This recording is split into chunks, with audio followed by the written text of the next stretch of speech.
Right then guys, and here I am with a first look at F1 Manager 2023. I was lucky enough to get a nearly 2-hour long hands-on look at the game, and I'm going to take you through my experiences with it and some early impressions, good and bad, of the game. Before we get to the main career mode, I tried out one of the race moments, a brand new scenario based game mode. This particular one is based on this year's Monaco Grand Prix when it just started raining and you got to get Alonso into first place and take the win. Race moments is a nice idea, and I miss the scenario modes in the mainline F1 games. And it's also great to see that this scenario wasn't overly scripted. My first attempt actually ended early when a red flag was brought out with 2 laps to go, not like that matters anyway because I wasn't going to win, which is sort of the issue. As far as I can tell, if you wait a lap before pitting like I did on my first attempt, you almost can't win. Because if you wait a lap before pitting, then you're doing exactly the same strategy as Verstappen, and good luck catching up to him, never mind passing him, in the wet around Monaco of all places. And trust me, I tried, as I got the gap down from roughly 6 seconds before the pits to as low as roughly 2 seconds after it, but by then Verstappen got up to speed on the inters, Alonso's ERS ran out, and that was it. What more can you do other than hope Verstappen bins it? Although, as I said, the race moments clearly aren't overly scripted, so it could potentially happen. Case in point, in the second attempt I pitted for inters immediately and the safety car came out whilst Verstappen was in the pits due to a crash further down the order. That helped Verstappen as it forced Alonso to slow down, but even still the Red Bull driver just about exited behind Alonso.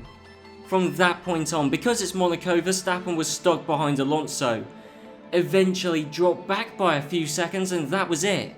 This race moment was won or lost based on a decision made in the first few seconds. In fairness though, after 160 hours and 9 separate Monaco Grand Prix in last year's game, all of them were extremely dull. As much as I love Monaco, it produced rubbish races consistently in last year's game, and I suspect it'll be the same in F1 Manager 2023, giving me hope that the other race moments will be more fun and not hinging so much on a single decision. So let's contrast that with the Mercedes career mode playthrough I was moved into and the British Grand Prix, since that should be more representative of most races in F1 Manager 2023, and thankfully it was more interesting. In fact, I'd say it was better than most races I ran on F1 Manager 2022, especially any other standard lights to flag entirely dry race I ran on that game, and crucially, more realistic as well.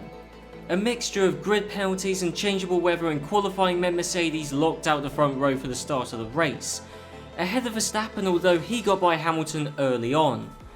Full fuel usage and pushing at the start meant Russell was able to keep ahead of DRS range of Verstappen, which meant we got to see Hamilton versus Verstappen again. Although the DRS gap isn't as vital as it was in F1 Manager 2022, since DRS isn't as overpowered as it was in that game, so you don't get huge DRS trains anymore, as anyone who has a genuine pace advantage can streak away from someone else, even at a track like Silverstone. So you get a much more natural field spread rather than just a few groups of cars all stuck together. It also means you don't get people swapping positions every lap, and you don't get overtakes every single time a driver behind has got DRS. So overtakes are less frequent and more meaningful as a result, and all of that makes the ebb and flow of races far more realistic. That doesn't make the races dull though, as Verstappen spinning out from 3rd place proved. That gave me a somewhat comfortable 1-2 position until Perez worked his way into contention. Meanwhile, Leclerc on soft tyres whilst Russell, Hamilton and Perez were on mediums caught up to us to move up from a distant 4th to 2nd. So there's a stark difference in tyre compounds as you would expect, and tyre wear is more realistic as well, as Leclerc was catching up to Hamilton in 1st until he got to about 1.5 seconds away, and then the difference in tyre wear kicked in, and it meant that Leclerc didn't have the same advantage on the softs as he did earlier in the stint. Similarly, Perez overtook Russell through an undercut, and so pit stop timings for you and those around you matter and take consideration. Again, That's stating the obvious, but I don't remember those being big things in last year's game, in early versions of it at least. Partly because of the DRS trains locking everyone together, and partly because tyre wear wasn't overly important until you hit that 30% cliff. Another step forward that the game has taken are in terms of driver mistakes. Lockups look better than before, but crucially drivers don't just sit at the side of the track and wait for everyone to pass them before they trundle back on track. Which was lucky for me because in the final few laps of the race, Russell was battling side by side with Perez in the fight for the final podium place. In that tense and high pressure fight, Russell locked up. Handing third place to Perez, Russell had to settle for fourth, but that mistake impacted his confidence, and driver confidence is another new system for F1 Manager 2023, and given what played out here, a mistake which occurred under totally understandable high pressure circumstances, and the impact that then had on his confidence, the early signs are that driver confidence system is a good addition to F1 Manager 2023. I've focused on the on-track side of the game since that's where most of the big, immediately noticeable differences are, but there are some changes to the off-track portion as well. Car part design now features a lifespan consideration. Lighter parts are quicker but cost more in the long run as you need to make more of them, and that feeds into the cost cap, which is promised to be tougher to abide by in this year's game. Then there's the recent announcement of team switching, which is part of the reason this video has come out slightly later than everyone else's previews, as I was hoping for some good details about it. In reality, there isn't much to say yet, but it seems like the only factor determining whether or not you can join a team is your own rating. That makes sense, but it is different to Motorsport Manager, where chairman will only consider hiring you if they're unhappy with their current manager. So it's a question of what you prefer. Motorsport Manager does it more realistically, but F1 Manager 2023 will allow team switching with a lot more player freedom. The development point system has been replaced by an automatic improvement of your personnel, but you can still steer that with different selectable focuses. You get emails with news about other teams, whether it just be interviews with the other principals or upgrades that other teams have recently brought in. Plus, emails on the same topic are displayed as a chain rather than as separate emails you have to search your inbox to find. A tiny but appreciated improvement. Then there's all the changes you probably already know about. Sprint races have been added to the game, Formula 2 and Formula 3 are fully simulated, and driver development across the board is supposedly more dynamic.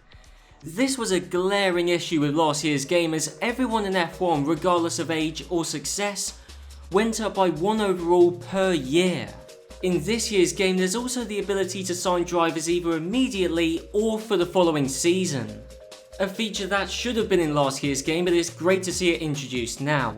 There's the added sporting director role and pit crew management. You can manage the pit crew's monthly training schedule by each half a day. But I fear that's a level of minutia that it won't be worth the hassle to fiddle about with. Especially when the difference in pit stop times is so small that it will probably be inconsequential anyway. Although pit crew mistakes could make or break a race, and the fatigue of pit crew plays into that, and I can see that being something that is worth bothering about. And since I've strayed into a bit of cynicism, I'll quickly end off this preview with some of the less encouraging things about my time with F1 Manager 2023. Again, I want to stress that this is only a preview, so there are some things which may not be a problem when the full game comes out, such as the car movements, which are better than they were in last year's game but can still be a bit sudden and jagged, although that is still being worked on. The don't battle teammate instruction still causes the leading driver to immediately move to the side and slow down considerably, harming their own race way more than they should have to and would have to if it was real life. Drivers set lap times on slicks in qualifying and then pointlessly went back out when it was raining, as if they could go quicker on full wets. Practice is still as long-winded and boring as ever, so I'll probably end up always simulating it, just as I did in 2022.